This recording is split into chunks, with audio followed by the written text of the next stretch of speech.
¿Realmente somos tan lógicos como creemos? Durante mucho tiempo nos han vendido esta idea de que las personas tomamos decisiones como si fuéramos robots programados para analizar los pros y los contras y para elegir la mejor opción para nosotros. Estas ideas o esta teoría sobre el hombre racional o el Homo economicus asume que somos seres superinformados, completamente objetivos y con una capacidad de decisión casi perfecta. ¿Pero qué tiene esto de cierto en la vida real? Spoiler, no mucho. En el vídeo de hoy hablamos sobre el mito del hombre racional.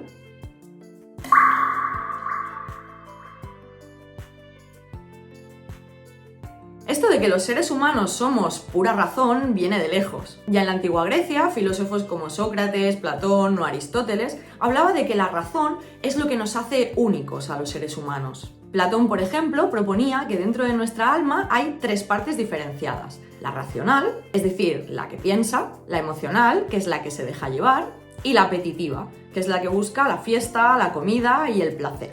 Para Platón, la parte racional es la que debía mandar sobre las otras dos para que básicamente no nos descontroláramos. Más adelante, en el siglo XVIII, con la Ilustración, llega el momento en el que se pone de moda la razón como clave para todas las cosas. Filósofos como Descartes, el de pienso luego existo, o Kant, defendían que la lógica y el pensamiento racional era la mejor forma de entender el mundo y de tomar decisiones. Básicamente, para ellos, si usabas la razón, estabas a salvo de la ignorancia y de las emociones descontroladas. Como si eso fuera tan sencillo. Y claro, si la razón lo era todo y era lo más importante, ¿por qué no aplicarlo a otras áreas de la vida? Como por ejemplo, la economía. Economistas clásicos como Adam Smith o John Stuart Mill llevaron esta idea de la razón por encima de todo a otro nivel y desarrollaron su teoría del Homo economicus o hombre racional. Según este modelo, los seres humanos siempre tomamos decisiones basándonos en la lógica, con toda la información disponible y buscando maximizar nuestro beneficio. Vamos, que en teoría, según ellos, los seres humanos actuamos como expertos con una calculadora en la cabeza o algo así como si fuéramos una especie de superordenador. Pero esto, como puedes ir intuyendo, está un poco lejos de la realidad. El desarrollo de la psicología a lo largo del siglo XX y la vida misma vino a demostrar que esto no es exactamente así. Nuestra mente, como seres humanos, está llena de sesgos, de emociones y de decisiones impulsivas que no siempre tienen mucho sentido. Porque seamos honestos, si los seres humanos realmente fuéramos 100% lógicos y racionales, nadie gastaría, por ejemplo, dinero en cosas que no necesitan, y nadie escribiría a su ex a las 3 de la mañana. Entonces, ¿por qué creemos que somos tan racionales? La realidad es que nuestro cerebro se parece más bien poco a una calculadora o a un ordenador. El cerebro humano no es una máquina que procese los datos de manera fría, objetiva y aislada, sino que es un órgano en constante transformación y adaptación que está influenciado por muchísimos factores, desde la genética, las experiencias, el contexto, etc. Recordemos que la misión principal del cerebro es que sobrevivas. Básicamente su prioridad no es que tomes la mejor decisión, sino que tomes la decisión que te ayude a adaptarte a las circunstancias concretas que estás viviendo. Para que puedas ir adaptándote a las diferentes circunstancias cambiantes de la vida, el cerebro lo que prioriza son las decisiones rápidas y eficientes, es decir, que gasten el mínimo de energía posible. A veces nos lleva a errores a la hora de procesar la información, es lo que llamamos sesgos cognitivos. Los sesgos cognitivos son estos errores del procesamiento de la información que se dan porque el cerebro tira por la vía rápida, es decir, tira por el camino más rápido y más directo a la solución. Por ejemplo, uno de estos errores es el sesgo de confirmación. Cuando buscamos información solemos dar más importancia o creer que es más relevante aquella información que encaja o cuadra con lo que nosotros ya pensamos previamente. Y descartamos aquella información o no damos tanta relevancia a aquello que contradice lo que nosotros pensamos. Por ejemplo, si crees que una dieta o un tipo de entrenamiento es el mejor del mundo, lo más probable es que cuando busques información sobre ella acabes confirmando lo que ya pensabas. Otro de los sesgos cognitivos más frecuentes es el efecto anclaje, que hace referencia a que la primera información que recibimos sobre algo pesa mucho en nuestras decisiones, aunque estos datos sean irrelevantes. Es por eso que si, por ejemplo, ves un abrigo a 500 euros y después ves otro a 200, pensarás que el segundo es una ganga, aunque en realidad no lo sea. Aunque nos gustaría pensar que tomamos las decisiones de forma lógica y objetiva, la realidad es que las emociones tienen mucho peso en las decisiones que tomamos, nos demos cuenta o no. No se trata solo de sentir, sino de que las emociones les dan valor a cada una de las opciones que estamos barajando. El neurocientífico Antonio Damasio demostró en sus estudios que las personas con daño en las áreas del cerebro responsables de procesar las emociones tenían grandes dificultades para tomar decisiones, incluso cuando contaban con toda la información lógica disponible.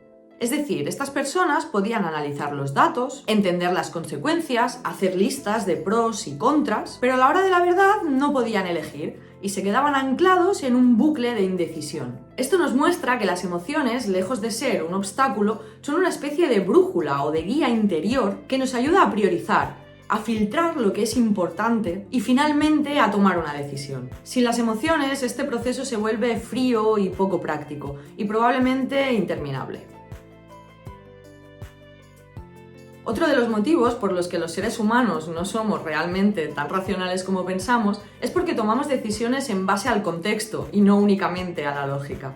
La economía conductual, representada por figuras como Kahneman o Tversky, han demostrado, entre otras cosas, que las personas no tomamos decisiones basándonos en la lógica o la razón pura, sino que estamos fuertemente influenciados por la forma en cómo se nos presenta esa información. Nuestro cerebro no procesa los datos de manera objetiva, aislada y matemática, sino que los interpreta en función del contexto y de la manera en la que se enmarcan estos datos. Un ejemplo clásico de esto es el efecto framing o encuadre. Imagina que estás en el súper comprando yogures y ves uno que pone 90% libre de grasa. Suena bien, ¿no? Es súper saludable. Pero ¿y si en lugar de esa etiqueta tuviera otra que pusiera 10% de materia grasa? De repente no parece tan ligero ni tan saludable. Lo curioso es que ambas afirmaciones, ambas etiquetas, dicen exactamente lo mismo, pero nuestro cerebro las procesa de forma completamente diferente y esto influye en nuestra decisión final de compra.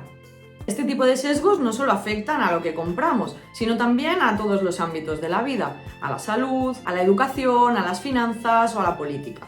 La forma en la que se nos presenta la información puede hacernos sentir más seguros con una opción y descartar otra, incluso cuando en términos puramente racionales, lógicos y objetivos, las dos opciones sean exactamente iguales. Y el último motivo del que vamos a hablar hoy por el que no somos completamente racionales es que nuestro cerebro es un poquito vago.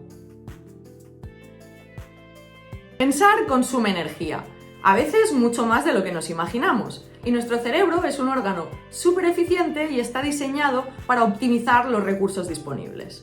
Realmente no es que seamos flojos o vagos, es que procesar información y tomar decisiones desgasta muchísimo. Y nuestro cerebro prefiere reservar esa energía para tareas realmente importantes, como por ejemplo sobrevivir. Por eso, en muchísimas ocasiones, en vez de analizar cada decisión con lupa y al detalle, optamos por el camino más fácil, el camino que nos exige menos esfuerzo mental. Esto se conoce como la ley del mínimo esfuerzo. Esto explica por qué, después de un día agotador, nos cuesta decidir hasta qué vamos a cenar y nos solemos dejar llevar por la opción más fácil o más cómoda. Este mecanismo nos ayuda a no acabar colapsando ante la cantidad de decisiones que tenemos que tomar a diario, aunque también nos vuelve vulnerables a errores o manipulaciones. De ahí que muchas estrategias de marketing, publicidad o política se basen en hacernos elegir lo que a ellos les conviene, simplemente presentándonos como la opción más fácil. Conclusiones. Los seres humanos no somos tan racionales como pensamos, pero eso está bien. La idea de que siempre tomamos decisiones basadas en la lógica es bonita, pero es falsa. Nos gusta pensar que somos seres racionales, que evaluamos cada una de nuestras opciones con una precisión quirúrgica y que nuestras decisiones son siempre las más sensatas. Nuestra mente está llena de atajos, de emociones, de sesgos que influyen en cada una de nuestras decisiones. Desde qué desayunamos por la mañana hasta en quién confiamos o en qué invertimos nuestro dinero. Ahora bien, esto no significa que estemos condenados a tomar siempre malas decisiones o vivir en un caos continuo. Al contrario, entender cómo funciona nuestra mente nos puede dar una gran ventaja, ya que nos permite ser conscientes de todos estos factores que están influyendo en cómo tomamos decisiones y por tanto mejorar en este proceso. Si somos conscientes de todos los sesgos que nos están afectando, podemos intentar anticiparlos, corregirlos o intentar ver las cosas desde otras perspectivas para no caer en sus trampas. En realidad nadie es tan racional como cree. Y por eso, más que obsesionarnos con querer parecernos a una máquina fría y lógica, podríamos intentar aceptar nuestra naturaleza humana, irracional, y ser más compasivos, tanto con nosotros mismos como con los demás. ¿Y tú qué opinas? ¿Crees que el ser humano es completamente racional? ¿Crees que siempre tomamos las decisiones que más nos benefician? Si se te ocurre algún ejemplo o quieres compartir algo sobre este tema, te invito a que me lo dejes en comentarios. Muchas gracias por ver este vídeo, espero que te haya sido útil. Un abrazo y nos vemos en el próximo. El cerebro... Ya no sé decir cerebro,